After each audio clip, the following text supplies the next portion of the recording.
తిరిగి చచ్చాడురా అనే బదులు ఆమె మంచి సాక్ష్యం కలిగి ఉందండి, మంచి సాక్ష్యం కలిగి ఉందండి.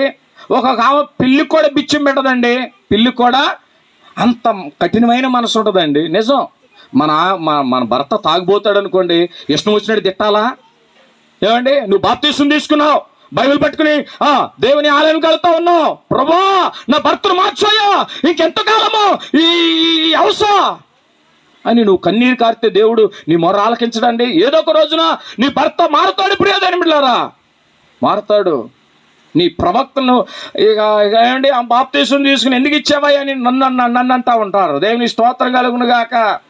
ఎందుకు ప్రార్థన చేసావయ్యా అని తిమోతి గారు అంటా ఉంటారు. ఎందుకు సిద్ధపరిచారయ్యా అని చెప్పేసి. మనము రక్షించబడిన తర్వాత మన బ్రతుకు మారాలా, మన నడవడికి మారాలా, మన ప్రవక్తను మారాలా, ఏమండి మన పరిశుద్ధతగా జీవించాలి ప్రియదేని బిడ్డలారా. ఏమండి మంచి ప్రవక్తను కలిగి పరిశుద్ధత కలిగి తన ప్రవక్తన ద్వారా తన భర్తను మార్చుకుంటుంది, తన విశ్వాస నడవడికల ద్వారా. విశ్వాసం కలిగిన స్త్రీ కాబట్టి ఏమండి స్త్రీలకు మంచి పేరును దేవుడు అనుగ్రహింపజేస్తున్నాడు. కాబట్టి మరణం అనేది అందరికి వస్తుంది, అది విలువ కలిగినది అయి ఉండాలి. ఎప్పుడు విలువ వస్తుందంట? యేసయ్యను నీ హృదయంలో చేర్చుకున్నప్పుడు. రెండోదిగా దశలు రాసిన పత్రికలో రెండో విషయాన్ని అపొస్తలుడైన పౌలు అంటా ఉంటారు ప్రియదేని బిడ్డలారా.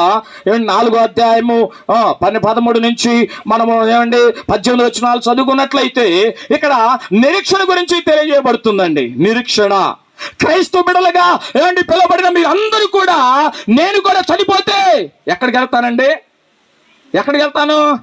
పరలోకంకి వెళ్తాను అన్న గ్యారెంటీ నాకుంది ప్రియదేని బిడ్డలారా, అనే నిరీక్షణ నాకుంది.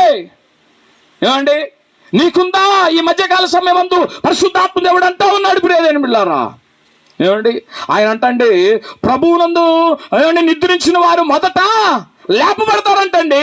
ఎవరు ప్రభునందు మృతునందు వారు మొదట లేపబడతారంటే లోకానుసారమైన జీవితాన్ని జీవిస్తున్న వారు, యేసును సొంత రక్షణగా అంగీకరించిన వారు, వారు లేపబడరు, వారి నరకంలో వెళ్ళిపోతారు ప్రియదేని బిడ్డలారా.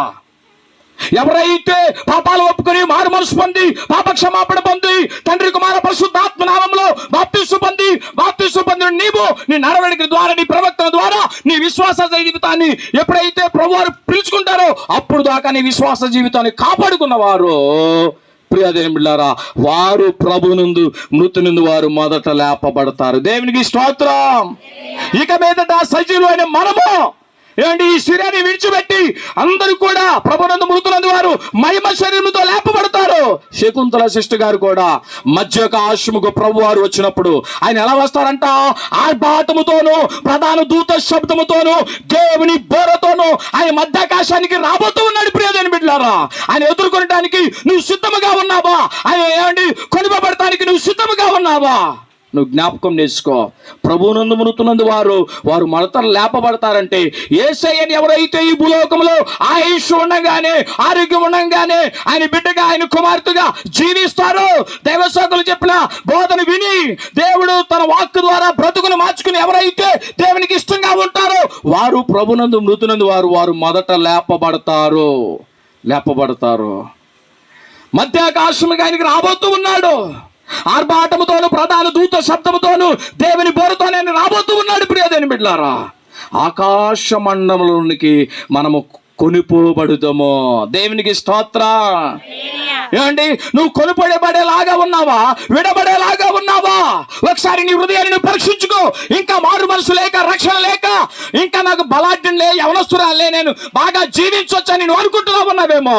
ఈ మధ్యకాల సమయం ముందు నువ్వు వెళతా వెళ్ళంగానే దేవుడు పిలుచుకోవచ్చు. లేకపోతే నేను వెళతా వెళ్ళంగానే బండి మీద పడిపోవచ్చు. అంటే అప్పుడు దాకా అరిసి ఉద్యోగంగా ప్రార్థన చేసి పడిపోయాడయ్యా, దేవుడు పిలిచాడు అంతే వెళ్ళిపోతాను. దేవుని స్తోత్రం. నీకు నిరీక్షణ ఉందా? ఒకసారి నువ్వు జ్ఞాపకం చేసుకో ప్రియదేని బిడ్డలారా. ఎంతో మంది యవనస్తులు మన చర్చి పట్టదశలో ఏమండి నేను వచ్చిన కాడి నుంచి దాన్ని పెద్దగా చేద్దాం, అయ్యగారు పెద్ద కడదాం అనుకుంటా ఉన్నా. దేవుని స్తోత్రం కలుగును గాక. ఏమండి యవనస్తులు చాలా మంది బిడ్డలు ప్రియదేని బిడ్డలారా, వారందరి గురించి ప్రార్థన చేయాలి. వారందరూ కూడా దేవుని సన్నిధికి రావాలి. దేవుని బిడ్డలుగా, దేవుని సొత్తులుగా వారు ఉండాలి. ఆయన మధ్యాకాశానికి రాబోతూ ఉన్నాడు. నువ్వు ఎత్తబడే స్థితిలో ఉన్నావా? వీడబడే స్థితిలో ఉన్నావా? నీ కోసం నా కోసం ఆయన కలువరి సిలువలో తన విలువైన రక్తాన్ని చిందించాడు. ప్రియదేని బిడ్డలారా, మనము కొనిపోయబడేవారుగా ఉండాలి. విడబడ్డామా? బహుశ్రమలో ప్రియాదేని బిడ్డలారా, బహుశ్రమలో. నువ్వు జ్ఞాపకం చేసుకో.